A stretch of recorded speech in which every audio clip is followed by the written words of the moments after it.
Donc, merci à tous de me donner la parole aujourd'hui et merci au professeur Anne-Marie Granet et à vous, professeur Walid Rachidi, de me donner la parole. Donc, comme Walid a déjà commencé à me présenter, j'ai été diplômée de l'UGA en pharmacie en 2018. Et puis après, je me suis spécialisée donc, en phytothérapie et en aromathérapie clinique à l'Université de Limoges, à l'époque où il n'y avait pas encore de DU de phytothérapie à l'Université de Grenoble. Puis, j'ai suivi une formation en ethnopharmacologie auprès de la Société française d'ethnopharmacologie à Metz. Depuis la thèse, en 2018, je réalisais en parallèle de mon activité de pharmacien des petites missions d'enseignement au sein de l'UGA, principalement auprès du DU justement de phytothérapie et d'aromathérapie clinique de l'UGA et auprès du CU qui est désormais devenu un DU cette année d'ethnobotanique. Et ces activités me plaisaient beaucoup et ont motivé mon souhait de continuer les recherches sur la médecine campo et l'enseignement. De ce fait, en septembre 2020, j'ai repris les bancs de la fac pour le master recherche en santé, toxicologie et environnement. Et c'est dans ce cadre-là que j'ai réalisé la mobilité au Japon au sein de l'université de pharmacie d'Yokohama, et particulièrement dans le labo nommé Natural Product Chemistry of Campo. Et dans cette logique de master puis de PhD, celui-ci sera réalisé donc, sur la période 2021-2024 et sera un joint PhD, donc une co-tutelle entre les deux universités. Côté français, la thèse qui s'intitule Therapeutic Effect of Campo Herbal Medicine on Skin Synthetic Models sera encadrée par le professeur Michel Sèvres et le docteur Florence Soir, avec la contribution du professeur Walid Rachidi, et du côté japonais, Yokohama University of Pharmacy, je serai encadrée par le professeur Kaoru Umeara, qui est professeur au sein du même laboratoire où j'ai effectué le stage de master, et par le professeur Kenji Watanabe, qui est médecin et qui tient une clinique campo à Tokyo. Donc, le vif du sujet, qu'est-ce que la médecine campo? Donc, la médecine campo, on entend une discipline médicale et pharmaceutique traditionnelle qui est, comme je vous disais, et Walid le disait sans le faire exprès, qui est intrinsèquement liée à la médecine traditionnelle chinoise parce qu'elle en provient directement. Les traitements campo, ils ont la particularité en fait, d'être des formules. On parle de thérapeutiques composées qui sont plus ou moins associées suivant les cas de figure à de l'acupuncture et de la moxibustion, qui sont deux disciplines que je n'ai pas eu l'occasion d'étudier parce qu'on s'éloigne de la pharmacie, on est plus dans le soin médical et moins du côté de la pharmacopée qui m'intéressait pour mes travaux. On dit de la médecine campo, au même titre que pour les médecines traditionnelles chinoises, MTC, que c'est une médecine holistique. Maintenant, on dira plutôt de terrain, entre guillemets, parce que le thérapeute va prendre en compte l'aspect unique du patient pour chercher à résoudre un problème, mais pas seulement par l'emploi de remèdes, mais par toute cette démarche qui comprend un interrogatoire, un diagnostic complexe et traditionnel, pour amener le patient vers un état d'équilibre, qui n'est pas forcément un état de non-maladie. Donc on verra que ça, c'est un point clivant par rapport à la médecine européenne.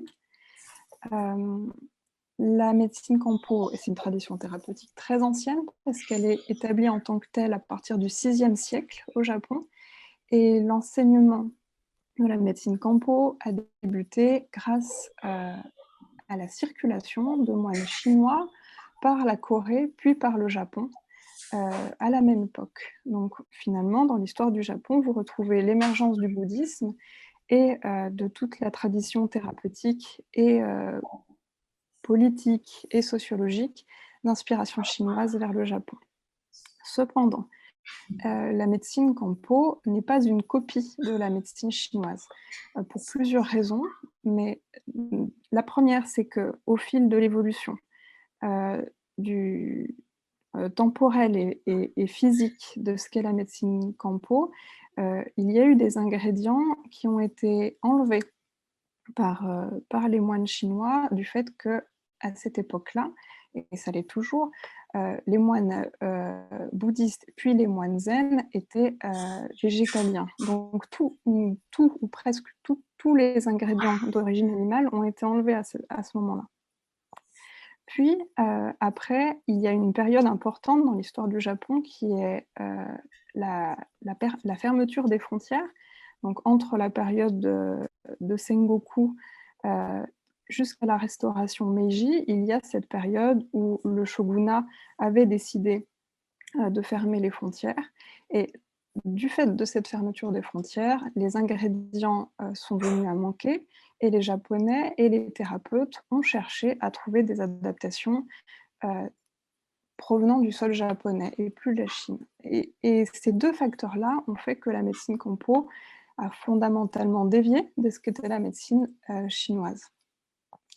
Hem Cependant, la médecine campo, n'est pas la seule médecine, au Japon, bien évidemment, et elle a rapidement su cohabiter avec les techniques modernes et ce, dès l'époque, fin Meiji, c'est-à-dire, au niveau du 19e siècle, avec des premiers médecins, comme celui que vous voyez ici, Seishu Hanaoka, qui est le premier thérapeute campo au Japon à avoir reconnu les techniques modernes et il fut, par exemple, le premier médecin à réaliser une résection de tumeurs du sein au Japon. Heu, donc il a étudié, la médecine, qu'on disait hollandaise, parce que le Japon avait gardé des connexions, même pendant la fermeture, avec l'actuel Pays-Bas et le campo, auquel il accordait beaucoup d'importance. Donc ça, c'est ce qui a fait le terreau de la médecine campo et aujourd'hui, c'est plus de 130 formules, environ 148, heu, réunissant des plantes, des champignons, des minéraux, quelques ingrédients animaux, mais vraiment minoritaires et ça réunit plus de 130 drogues différentes, sachant que, la médecine campo est prise en charge par l'assurance maladie japonaise, dans le cadre de prescription et il existe également de nombreux produits dérivés, donc en libre accès, par, les patients et les consommateurs japonais. Donc, pour un petit point sur qu'est-ce que le diagnostic campo? Parce que je vous disais qu'il y avait des similitudes avec, le diagnostic, qu'on retrouve en médecine traditionnelle chinoise. Ce qui vient à première vue, c'est la complexité, mais également, le fait qu'il y a une importance donnée à l'examen clinique et à l'interrogatoire du patient. Ainsi, pour une pathologie, il y aura des remèdes différents suivant les patients, et nous verrons que le campo prend en compte 3 points fondamentaux. Donc par exemple, j'aime bien le cas de la migraine ou des céphalées. Pour illustrer cela, en Europe, pour des migraines, on va associer des antidouleurs ou des bêta-bloquants ou des triptans et on aura une réponse très thérapeutique. Au Japon, dans le cadre de la médecine campo, pour un patient qui a des migraines, il va y avoir plus d'une dizaine de formules qui vont dépendre du terrain du patient, c'est-à-dire s'il a des œdèmes associés, de la raideur au niveau de la nuque, de la faiblesse musculaire et ça, c'est ce qu'ils appellent un pattern clinique et ça va définir, le choix, de la formulation à attribuer au patient. Donc avant qu'on aborde le diagramme là que vous voyez sur la droite, il y a 3 éléments importants. Le 1er, c'est ce qu'ils appellent les 3 dichotomies, basées sur les entités du yin et du yang. Ce qu'ils appellent le creux versus le plein, Kyojitsu, et le chaud versus le froid, Netsu et Kan. Donc avec ces dichotomies, ils peuvent définir le pattern clinique, du patient et ça va orienter le choix des thérapeutiques. S'ajoute à ça une triade qu'ils appellent Ki, Ketsu et Sui. Ki, c'est ni plus ni moins que l'énergie, qui est orthographiée, pour la médecine chinoise QI, mais c'est exactement la même chose. Le Ketsu et le Sui, et Sui, c'est lié, si on traduit, c'est l'eau, donc ça va être les liquides, excrétés en général par les glandes Et cette triade, maintenant, les thérapeutes se plaisent à la rapprocher de la neurologie pour le Qi, de l'immunologie pour le Ketsu et de l'endocrinologie pour le Sui. S'ajoutent à ces 2 premiers principes, 6 étapes qui décrivent en fait l'évolution pathologique, que ça soit pour le yin ou pour le yang, et ils décrivent à chaque fois 3 degrés de gravité, 3 degrés d'évolution en fait dans le symptôme et leur sévérité. Et pour se repérer dans les formules à prescrire, depuis longtemps, les thérapeutes aiment utiliser ces diagrammes. Donc avec le yin et le yang sur l'axe horizontal et ce qu'ils appellent l'hyperfonction et l'hypofonction organique en axe vertical qui reprend ces 2 dichotomies que sont Kyojitsu et Mitsukan. Et voilà, pour un patient A, ils considèrent qu'ils ont un vecteur clinique qui va se déterminer par un petit yang, ici, et une tendance à l'hypofonction. Donc ils vont reporter ce vecteur sur le diagramme et vont définir que ce patient-là, suivant son pattern clinique, sera sujet à avoir la formule Shosai-Koto. Toutes ces formules appartiennent à un même groupe de plantes, celles que vous avez ici, qui contiennent un ingrédient commun qui est la racine de buplèvre. Donc il y a quand même un ingrédient commun, mais voilà, la clinique va fondamentalement orienter le choix de la formule. Ici, vous avez un deuxième diagramme pour remémorer ce qu'on vient d'aborder ensemble.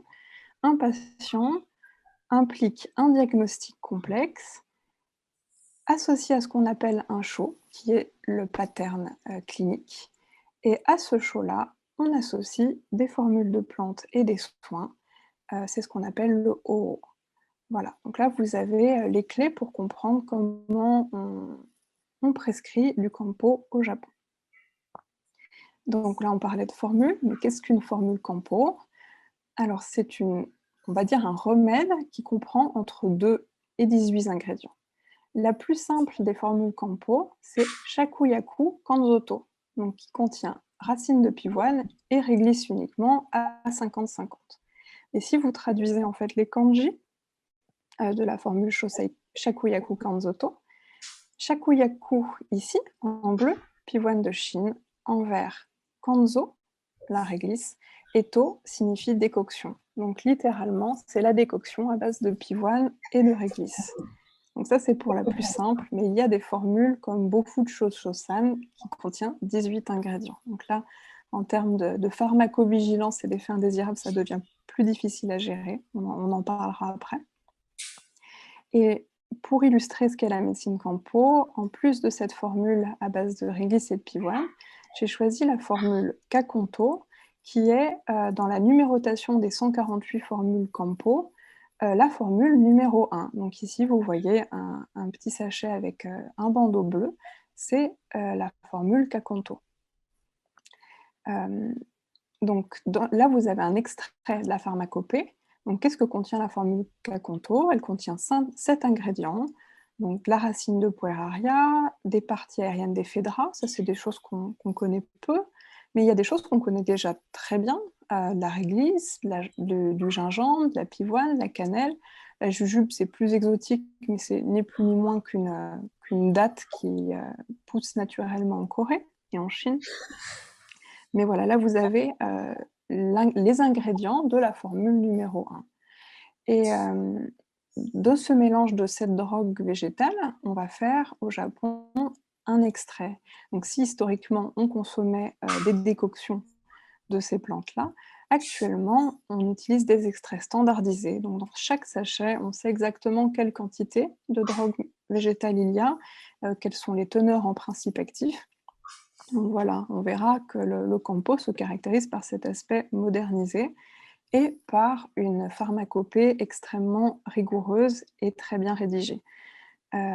Donc pour la pharmacopée, vous trouverez les compositions en drogue végétale des formules, des dénominations précises aussi bien en kanji, qui sont les idéogrammes, et en alphabet phonétique, et également pour chaque drogue végétale, par exemple ici les parties d'Ephedra, eh bien les espèces botaniques qui sont entendues par la pharmacopée japonaise. Donc ça, c'est très important d'ap de porter attention à ces espèces, précises parce qu'au Japon, eux vont employer ce kanji-là, mais nous, il faut porter attention à la dénomination latine parce que c'est ce qui permet d'éviter de faire des erreurs. Ici, vous avez en illustration les 10 ingrédients qui reviennent le plus dans les remèdes Kampo. Donc si on analyse ces 148 formules standardisées, eh bien on remarque par exemple que la racine de réglisse, elle revient dans 95 formules sur ces 148. Viennent ensuite le gingembre, ce qu'ils appellent les Wolfiporia coco, donc imaginez comme une grosse truffe, c'est un champignon hein, souterrain, qui est sectionné et épluché en petits cubes. Il est utilisé pour son côté mucilagineux et adoucissant. La racine de pivoine, les fruits de jujube également pour leur côté adoucissant, et d'autres drogues végétales que vous connaissez, la cannelle, l'angélique, le ginseng, et 2 autres que vous connaissez probablement pas, qui sont la trachylodes et les tubercules de Pinellia. Donc voilà pour les 10 ingrédients les plus utilisés dans le Kampo. Et maintenant, faire un point me paraît important au sujet des différentes thérapeutiques. Donc on a vu la formule Kakanton, donc rappelez-vous la formule numéro 1. Historiquement, ce sont ces drogues végétales portées à ébullition pendant de longues durées. C'est une des originalités du Kampo. C'est pas des infusions, c'est des décoctions pendant au moins 40 minutes, jusqu'à 70 minutes. C'est de la forme historique. Actuellement, c'est peu utilisé, ou alors quand un praticien juge nécessaire d'enlever un ingrédient, pour des raisons de contre-indication notamment. Dans ce cas-là, le pharmacien prescrit dans une pharmacie et les pharmaciens vont préparer cette formule sur mesure que le patient réalisera sous forme de décoction. Donc voilà, ça c'est la forme historique. Il y a d'autres formes historiques qui existent, les pilules artisanales, les poules mélangées qui sont toujours utilisées. Donc cette formule-là est passée dans un broyeur et le remède est pris directement à la cuillère. Il y a également des pommades. Ça, on verra que d'un point de vue dermato, c'est ce qui va nous intéresser. Il y a une formule qui est la préparation Shunko qui est standardisée. Et ce qui est très intéressant dans la médecine Kampo, c'est ce cheminement. Donc on passe de la décoction à des extraits.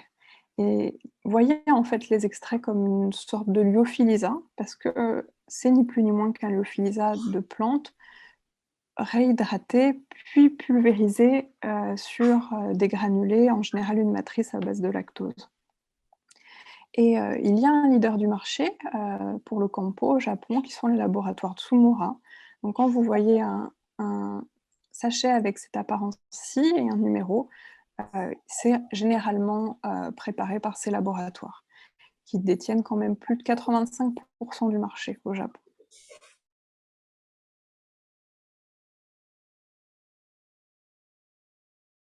À l'hôpital ou dans les pharmacies, il y a des formes en libre accès, comme nous on pourrait acheter de la phytothérapie ou de l'aromathérapie en pharmacie, qui sont faites aussi par Tsumura ou par d'autres laboratoires, ici le laboratoire Crassi. Mais voilà, la formule Kakonto, qui est une formule utilisée pour les rhinites allergiques et les toux, va se retrouver aussi bien sous forme de prescription que sous forme libre d'accès. Donc un point sur ces extraits standardisés, qui sont quand même l'originalité du Kampo. On va partir en fait de la formule à base de racines de réglisse et de pivoine, shakuyaku et kanzo. Et quand on prend la pharmacopée, on voit qu'il y a directement la monographie qui concerne l'extrait, et on nous dit que c'est à part égale, donc c'est soit 6 grammes, 6 grammes, soit 5 grammes, 5 grammes pour la fabrication de l'extrait. Donc ces drogues sont inscrites à la pharmacopée japonaise, et présentent des noms latins fixes, donc Paeonia lactiflora, et pour la réglisse, ça sera 2 espèces possibles, Glabra ou Iralensis. Et avec ces drogues végétales commence un processus de découpe, de mélange, d'extraction, de séchage, de rebroyage, et la galénique évolue, euh, rebroyage, tamisage, fabrication des granulés, hop, trémie, puis empaquetage. Et du coup, c'est comme ça que par le processus de lyophilisation, donc on va faire une ébullition de drogue broyée, puis après on va le mettre à très faible température pour le séchage, puis après pulvériser cet extrait sur une matrice, donc en général du lactose, on arrive à ces granulés conditionnés, standardisés. Et là, vous avez la monographie pour cette préparation Shakuyaku Kanzoto qui présente le numéro 68. Voilà, et les laboratoires de Sumura communiquent des contre-indications pour cet extrait. Donc patient avec aldostéronisme, myopathie, hypocalémie, on verra que ça c'est lié à la présence de réglisse dans la formule, et des indications donc pour réguler les douleurs, les myalgies, les arthralgies, les douleurs gastriques et abdominales, et les spasmes intestinaux. Donc voilà comment on passe de la forme historique, avec la drogue végétale, à la forme modernisée qu'on retrouve dans les hôpitaux. Maintenant, un point sur les préparations topiques, parce que c'est ce qui nous intéresse aujourd'hui particulièrement. Dans la médecine campo, il y a 3 formulations topiques. C'est finalement peu quand on considère qu'il y a 148 formules standardisées. Mais voilà, elles sont particulièrement utilisées pour les 2 premières. La préparation Shunko, la préparation Shuoko et Taitsuko. La préparation Shunko, elle est prise en charge par la sécurité sociale japonaise depuis 1984, sous réserve de prescription, et elle est indiquée en usage topique pour les plaies peu infectées et les brûlures. Elle contient 2 ingrédients, 2 racines, Lithospermum erythrorhizon et Angelica acutiloba. Donc, ici, vous avez un extrait de la monographie réalisée par les laboratoires Sumura qui indique la quantité exacte de matières premières à utiliser et quelques indications sur les caractères organoleptiques. Et ici, ils indiquent notamment la couleur violette de l'onguent, on aura l'occasion d'en reparler juste après, et son odeur caractéristique très aromatique liée à la présence d'angélique. Si Shunko est produite par plusieurs industriels, elle est surtout produite par les laboratoires Tsumura qui la présentent sous ce packaging. Et à l'intérieur de Shunko, on retrouve une base grasse avec de l'huile de sésame, de la cire d'abeille et plus ou moins des graisses animales suivant les recettes, mais également des extraits huileux des racines des 2 plantes dont on parlait, Angelica acutiloba et Lithospermum erythrorhizon. Donc, dans les préparations topiques campo, on va retrouver cette même base hydrophobe avec le sésame, la cire d'abeille et les graisses animales. Et retenez que Shunko et Shoko sont les formules les plus utilisées. Elles datent de la période Edo, donc retenez que c'est à la fin 1800, donc dans les environs de 1870. Et elles furent élaborées par le thérapeute Seishu Hanaoka, dont on parlait au début de la présentation. Ces onguents sont placés directement au contact de la peau, et là, il y a un point qui est intéressant, c'est que traditionnellement, les thérapeutes considèrent la couleur de ces préparations de manière positive. Selon eux, ces couleurs seraient reliées à l'activité antioxydante et antibactérienne. Donc ça, c'est une logique qu'on retrouve aussi dans d'autres médecines orientales, comme la médecine chinoise ou encore la médecine ayurvédique. Et vous voyez ici donc une image promotionnelle donc, de ces 2 onguents. On a une couleur violacée très importante, prune, pour la formule Shunko, et une couleur orange vif pour jaune vif pour la formule Shuoko. Pourquoi il y a cette couleur jaune caractéristique pour Shuoko? C'est par la présence de tubercules et de rhizomes de curcuma et par la présence des écorces de phélodendron. Donc ces deux ingrédients vont apporter cette couleur jaune caractéristique.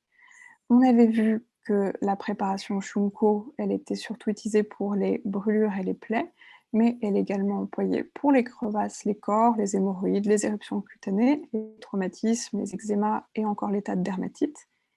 Et Shunko est utilisé pour des indications similaires avec les brûlures, mais également les traumatismes, les ecchymoses, les hémorroïdes, l'inflammation, les plaies suintantes, les furoncles, les éruptions cutanées, les gelures et les gerçures. Voilà, donc là vous avez un bon aperçu en fait de ce qu'est la topique de la médecine Kampo avec donc ces trois onguents et on a détaillé ensemble donc Shunko et Shuoko. Tetsuko est une formule d'origine chinoise qui comprend plus d'ingrédients, notamment de la cannelle et de la scrofulaire. Elle est moins utilisée au Japon, mais elle mérite d'être mentionnée. Donc maintenant qu'on a vu que la médecine Kampo était une médecine à base de plantes, en tant que pharmacien, ça sous-entend le problème de ce qu'est la vigilance. Donc comme pour toute pratique médicinale utilisant des drogues végétales, il est important de considérer le risque de confusion. Ces risques de confusion sont à l'origine, historiquement, que ce soit dans le cadre des MTC ou dans d'autres médecines orientales, d'intoxications graves, parfois mortelles, en Europe. Donc c'est vraiment un domaine qu'il faut prendre au sérieux.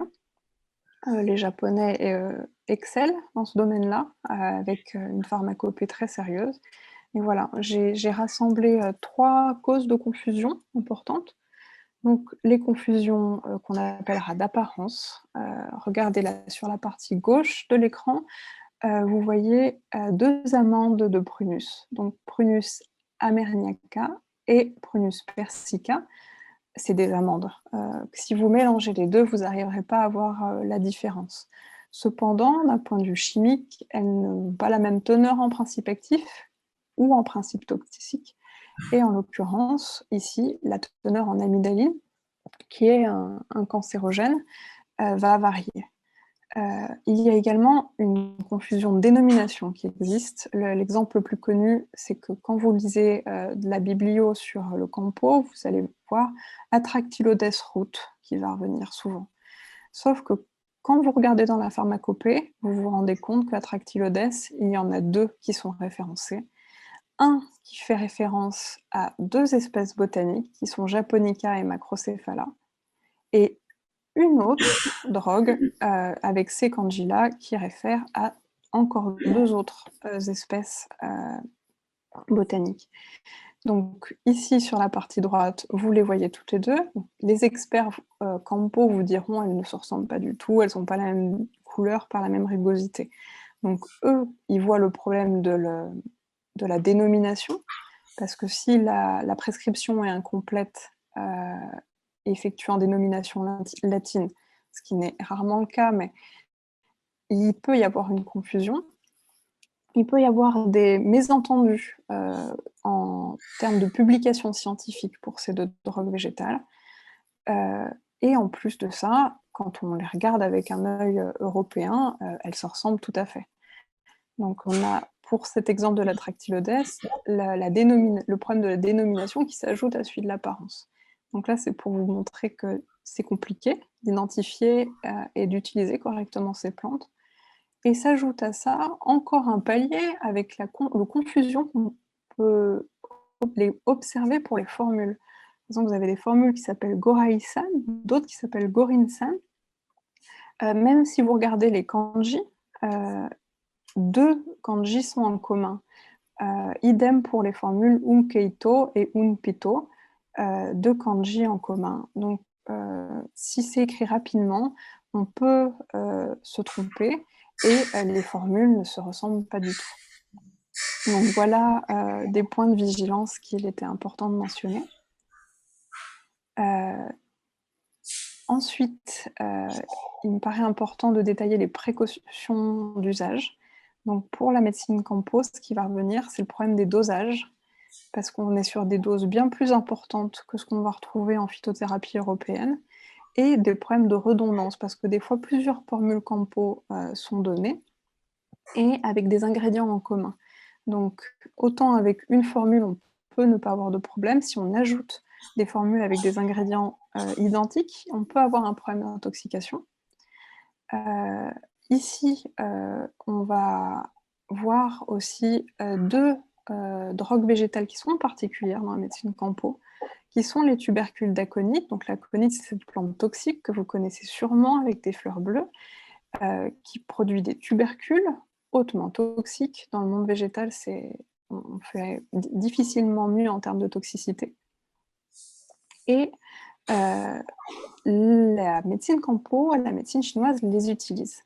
En revanche, pour diminuer la teneur en poison, qui est l'aconitine, ils réalisent un traitement avec, un autoclavage de ces tubercules, à 110 degrés pendant 40 minutes. Ça permet de réduire la teneur en poison. Ça ne permet pas de l'annihiler totalement, c'est ce qui fait que c'est un des problèmes pour exporter du campo, c'est que l'aconite et ces tubercules sont, pas enregistrés en tant que tels dans la pharmacopée française puisqu'ils figurent sur la liste B, qui sont les plantes médicinales, à usage, tangent, c'est-à-dire que la balance bénéfice-risque, n'est pas favorable. Et dans la même, lignée de drogues végétales, on retrouve les parties aériennes d'éphédra. Donc l'éphédra, vous connaissez le nom, c'est ce qui permet de produire de l'éphédrine. Donc l'éphédrine, ça a une action thérapeutique très puissante au niveau, cardiotonique et bronchodilatateur. C'est ce qui fait que l'éphédra n'est pas, autorisé dans les préparations, médicinales à base de plantes en France. Mais sont utilisés dans la médecine campo. Donc voilà, donc dans le versant toxicité lié à la médecine campo, voilà, il y a des ingrédients, particuliers et il y en a d'autres qui sont tout aussi particuliers, mais qu'on connaît bien, comme la racine de réglisse, heu, qui est utilisée avec de gros dosages dans le cadre de la médecine campo et heu, la vous le savez sûrement, la réglisse est contre-indiquée chez les personnes qui ont de la tension, du fait de ce qu'on appelle une action minéralocorticoïde.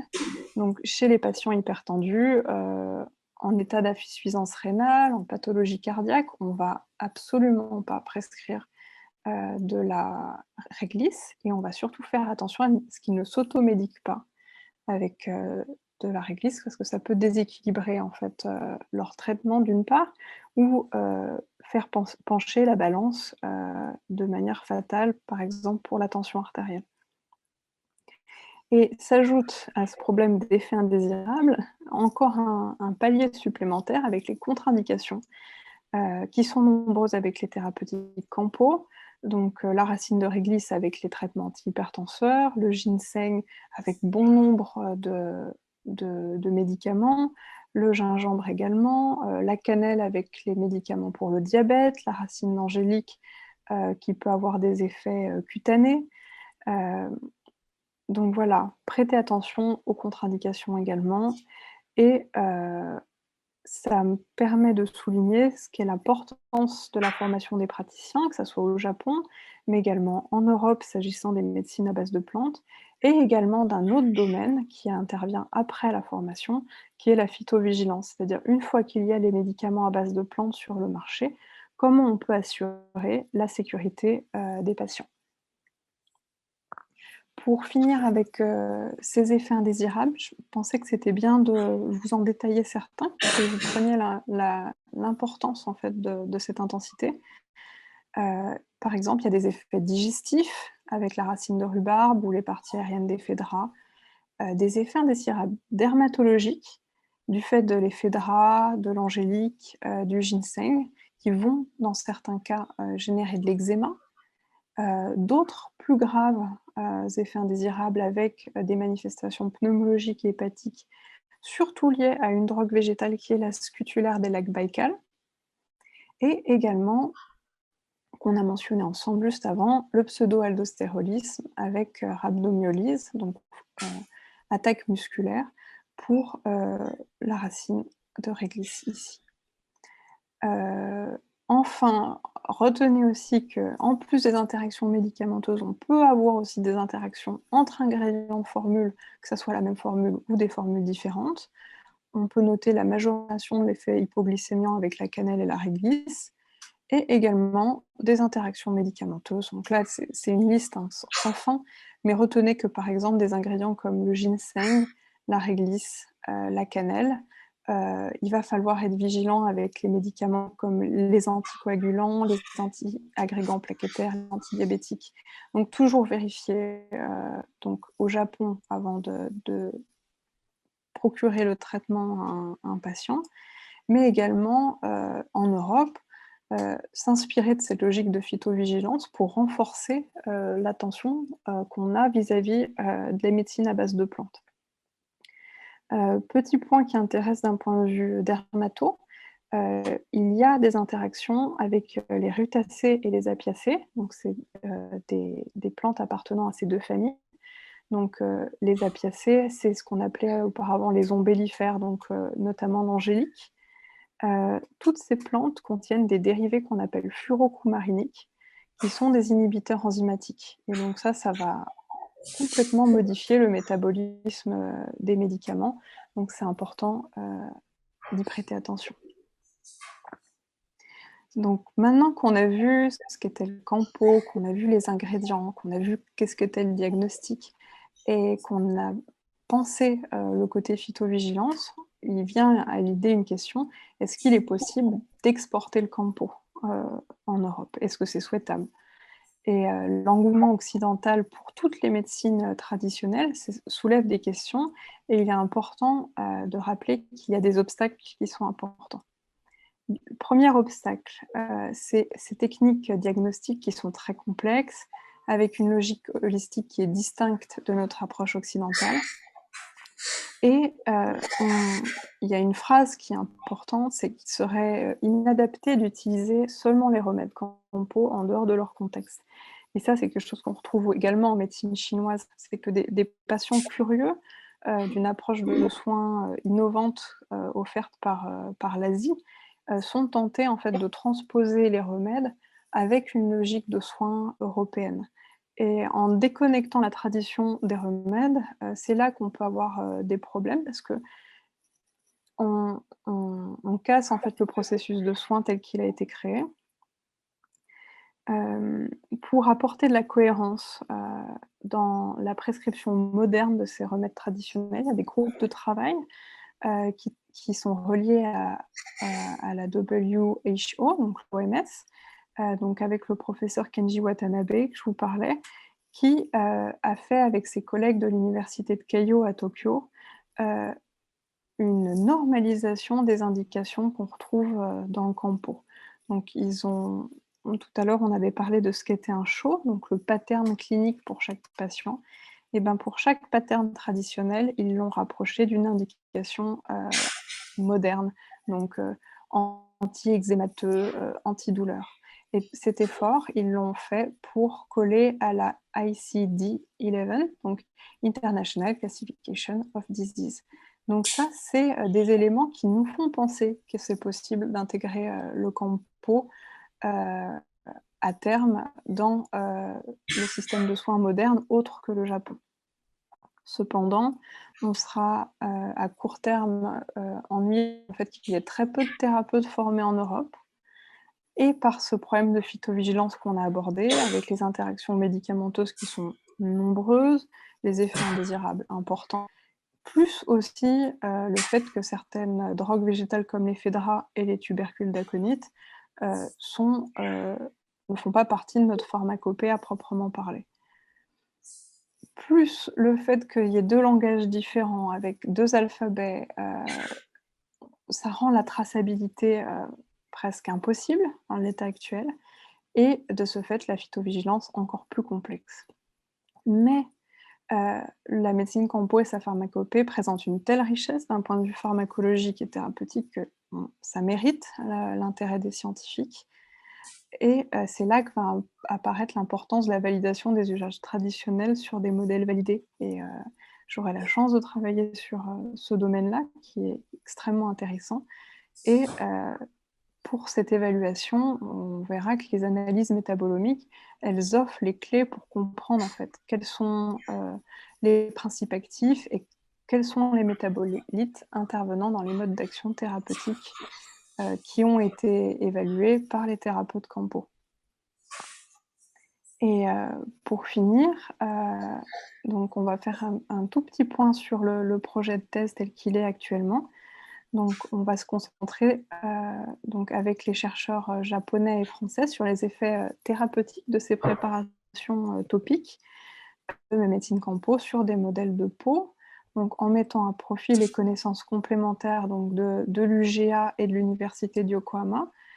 Heu, Côté Japon et ben, effectivement, ça va être l'expertise sur les plantes campo et côté UGA, l'expertise sur la biochimie, et les aspects métabolomiques et évidemment sur les modèles de peau. Et on espère au travers de cette, étude, pouvoir considérer les aspects, biotiques et abiotiques, qui sont les facteurs qui vont influencer, la chimie de chaque plante. Donc, dans quelle mesure, l'espèce, botanique va influencer la composition? Est-ce que le fait de ramasser, de de cultiver les plantes, au printemps versus en été, ça va influencer la chimie? Est-ce que la région va influencer? Le sol va influencer? Donc voilà, on espère, mieux comprendre ces mécanismes, tout en élucidant les modes d'action pour définir de nouvelles thérapeutiques à terme. Hem, donc la sphère, ça va être la dermatologie évidemment et on espère se focaliser sur, les plaies ulcéreuses et les brûlures sévères. Qui sont des enjeux de santé publique extrêmement importants, notamment avec les plaies ulcéreuses qui surviennent chez les patients, diabétiques. Ce sont des pathologies lourdes, chroniques, traumatisantes et très inconfortables, et il est important de trouver, des remèdes, pour améliorer la qualité de vie de ces patients. Donc le processus, il va être tel quel.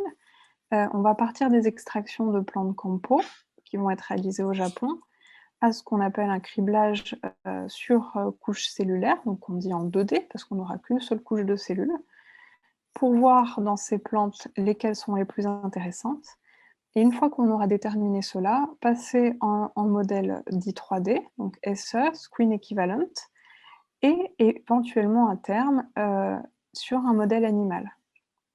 Et pour le modèle, de peau synthétique, ça sera principalement 2 lignées cellulaires qui vont être intéressantes pour, les pathologies. Ça va être les cellules endothéliales et dendritiques qui vont nous permettre respectivement, d'étudier, l'angiogénèse, la vascularisation qui vont être très importants, pour les plaies ulcéreuses et aussi la dermato-immunologie qui est un processus, organique, crucial, dans les processus de cicatrisation, que ça soit des ulcères ou des plaies brûlées. Et pour finir, vous avez ici, du contenu annexe. Donc je vous ai remis, le lien pour la pharmacopée japonaise qui est, en accès libre. Heu, elle est très intéressante, c'est tout en anglais et extrêmement précise avec les noms des espèces botaniques. Donc je vous invite à regarder à l'occasion. Et j'ai remis ici aussi, un site qui est extrêmement intéressant dès qu'on parle de plantes médicinales. C'est le site de The Plant List, donc qui est une organisation, créée par les jardins botaniques de Kew à Londres et les jardins botaniques du Missouri et ces chercheurs ont établi, comme un dictionnaire de synonymes, heu, pour toutes les plantes, au monde, actuellement référencées. Et donc vous allez pouvoir savoir exactement de quoi vous parlez. Donc quand vous avez une plante qui est utilisée, d'un point de vue traditionnel, n'hésitez pas à regarder ce site, ça vous permet de savoir exactement de quoi on parle. Donc ça, c'est très intéressant et pour le campo, je vous ai remis, 2 ouvrages de référence, qui sont disponibles sur internet et rédigés en anglais. Pour compléter, je voulais vous parler de petits articles que j'ai eu la chance de rédiger cet été. Là, on va s'éloigner de la pharmacologie. Ce sont des articles qui ont été rédigés pour, le journal The Conversation et donc ils sont en libre accès sur le site et vous allez pouvoir retrouver, des aspects ethnobotaniques, historiques, sociétaux, botaniques sur, tout ce qu'on peut observer en termes de floraison au Japon. Donc c'est en 3 épisodes, avec le printemps, l'été, puis l'automne et l'hiver. Donc n'hésitez pas à aller, les consulter à l'occasion. Voilà et je vous remercie pour votre attention. Merci beaucoup.